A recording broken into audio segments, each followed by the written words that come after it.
Здравствуйте! Вы смотрите программу «В движении». Сейчас мы находимся в Республике Крым, в городе Симферополе. Именно здесь базируется Духовное управление мусульман Крыма. О межнациональном общении, духовном единстве и работе региональной общественной организации «Крым-Берлиге» мы поговорим с заместителем председателя данной организации, советником главы Республики Крым Рустемом Нимитулаевым.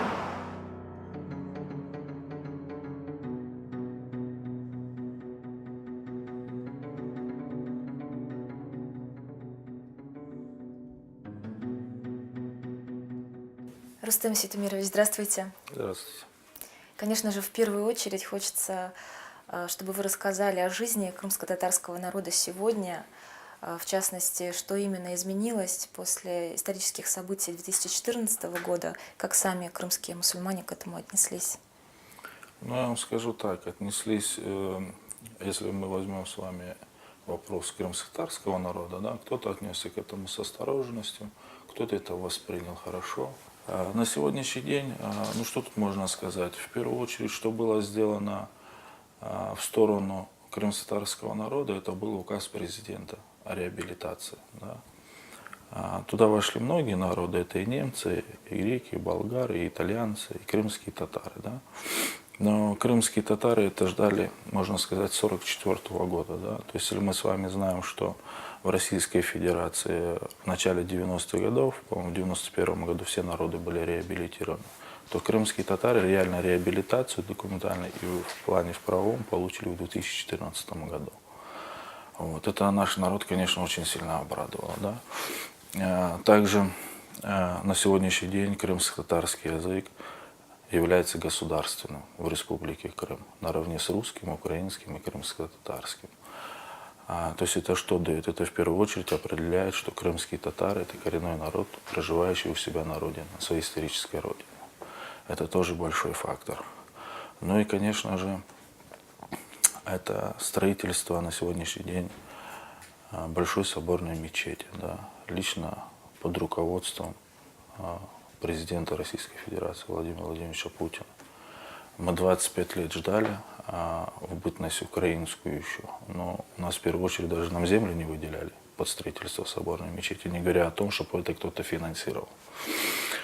И таких положительных моментов очень много. То есть мы на сегодняшний день видим, что в поселках компактного проживания строятся детсадики, школы. Вот. Построена школа, большая школа на сегодняшний день на Фонтанах. Она названа в честь героя нашего, вот, Алимы Абдынановой, да, того, чего никогда раньше не было, опять же. Да.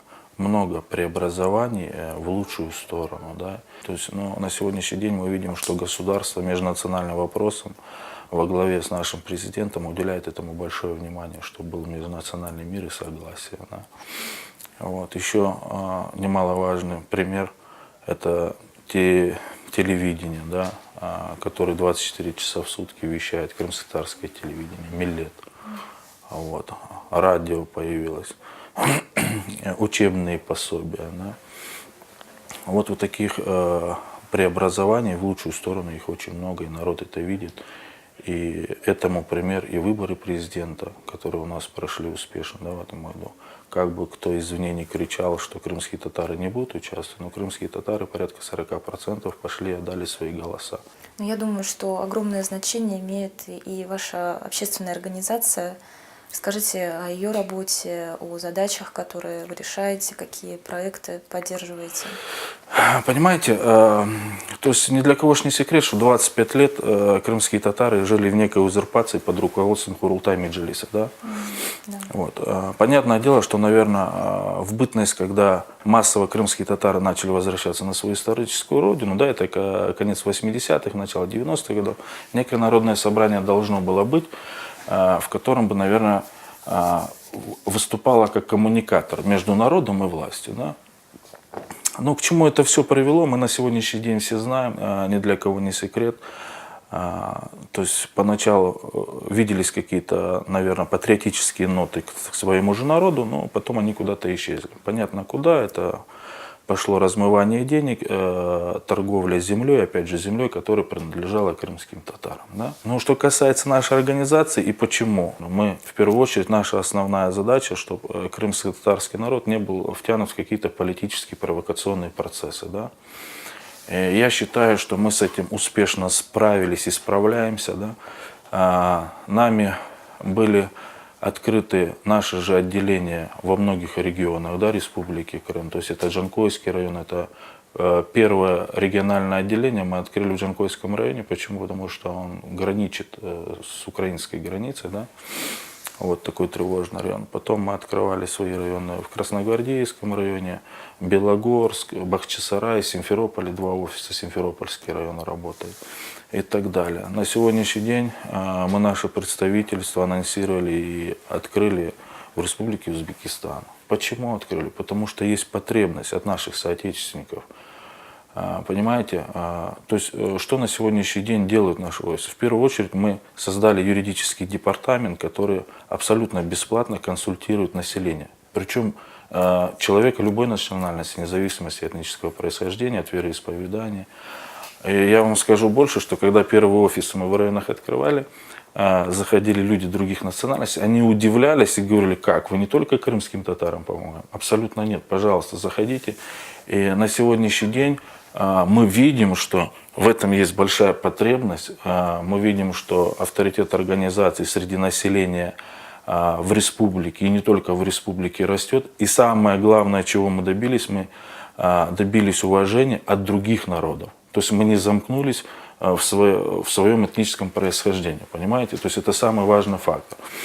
Но основная задача, конечно, организации, это в первую очередь это консолидация крымско-татарского народа. Первая задача, которая перед нами стояла в 2014 году, это помочь войти в правовое поле Российской Федерации. Да? Потому что вопросов возникало много, людей где-то что-то пугало, настораживало. То есть вот эти сложные 14-15 год мы прошли успешно. Вот основные посылы, которыми мы занимаемся, но в первую очередь это объединение этносов и народов, которые живут не только в Крыму, во всей Российской Федерации, ну и, понятное дело, за пределами нашего государства. Мы стараемся объединить наших соотечественников, мы доносим им, что то, что вам показывают там с другой стороны и кричат, что здесь полное ущемление крымских татар, это неправда. И мы видим, мы в первую очередь большую работу проводим в социальных сетях. Это колоссальный труд. Рустем Стамирович, ну, конечно, хочется все-таки перейти от общего к частному. Вот почему именно вы выбрали этот путь и взяли на себя эту миссию, эту большую ответственность и перед крымско-татарским народом? А я вам скажу, вы знаете, я иногда сам себе задаю вопрос, ну, наверное, в жизни, когда человек к чему-то приходит, к какому-то возрасту, да, я в свое время постоянно занимался там предпринимательской деятельностью, да, получалось неплохо, но хотелось, наверное, себе поставить задачу быть полезным обществу, да. И отец меня так воспитывал, мама так воспитывала. У меня отец долгое время проработал большим руководителем в Геническом районе Херсонской области, главой администрации, порядка 10 лет. Да? И когда начались вот эти вот ужасные процессы в 2014 году, который закончился госпереворотом, и я вам скажу так, у нас всю жизнь семья наша понимала, что Украина и Россия, это украинцы и русские, это один народ. Понимаете, они не могут быть без друг друга. И в этом моменте, я вам скажу, мы всегда наблюдали, как в Российской Федерации развиваются другие народы. Понимаете, абсолютно свободно. Вот ты приезжаешь в Москву, ты всегда видишь другие национальности. И узбеков, и чеченцев, и дагестанцев. Пожалуйста, тебя никто не трогает, если ты не нарушаешь закон. Да? И я скажу, что если бы не личное вмешательство Владимира Владимировича Путина, в Крыму бы ситуация в 2014 году была бы как минимум в 5 раз хуже, чем на сегодняшний день происходит в Донецке, да, в Луганске. Рустем Светомирович, также хочется поговорить с вами о совместных проектах вашей общественной организации «Крым-Берлиги» и фонда «Русский мир». В частности, о программе «Чудо-малыш» и священном Коране и хадисах на русском языке. На ваш взгляд, почему эти проекты важны и нужно их продвигать? Вот руководителем фонда «Русский мир» Кочиным Владимиром Вячеславовичем мы при совместной встрече нашли общее понимание. Да? То есть инициатором вообще был фонд «Русский мир», да, этого проекта. Во-первых, это ознакомление крымско-татарского народа с русским языком и также с крымско-татарским языком. Вот, к примеру, вот эти мультфильмы. Да? Это абсолютно бесплатный проект. Эти все, допустим, мультики, эти диски в электронном виде, они будут переданы там детским домам, да, то есть семьям малоимущим. Что касается священной книги Корана, да, но не все же знают арабский язык, да, и, допустим, те же хадисы прочитать, изучить Коран, да, здесь, пожалуйста, все сделано на русском языке, и у нас в этом совместном проекте фонда «Русский мир» основная задача – это передать вот эти Кораны, которые переведены на сегодняшний день на русский язык, нашему управлению мусульман Крыма, Думку. Также это появилось в мобильном приложении. Да. То есть, ну, понятное дело, у кого-то на сегодняшний день может смотреть в мобильном приложении, пожалуйста, пользуйтесь мобильным приложением. У кого нет возможности пользоваться мобильным приложением, пожалуйста, вот через вот такие вот электронные версии. Да. Вот, это очень важный, значимый проект. Я вам скажу больше, да, я непроизвольно возвращаюсь в украинскую бытность проживания, да, мусульман и вообще в целом крымских татар на территории Крыма, но я не видел вот этих вот, пожалуй, там Коранов даже на украинском языке, не говоря уже о русском языке, да. Я не видел, что уделяется внимание к нашим детям, к нашим малышам, где пропагандировался бы наш язык крымско-татарский, да.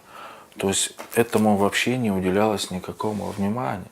И вот на вот таких примерах, на вот таких вот благотворительных акциях мы и показываем народам, не только крымским татарам, и всем народам, живущим в России, не только в России, что в первой задачей, которая приоритетная задача стоит у государства, которую ставит главнокомандующий, это межэтнические согласия и мир в российском государстве, чтобы все народы чувствовали себя одним единым целым. Вот это основная задача, над которой мы также вместе с фондом «Русский мир» и Крым-Барелиги работаем.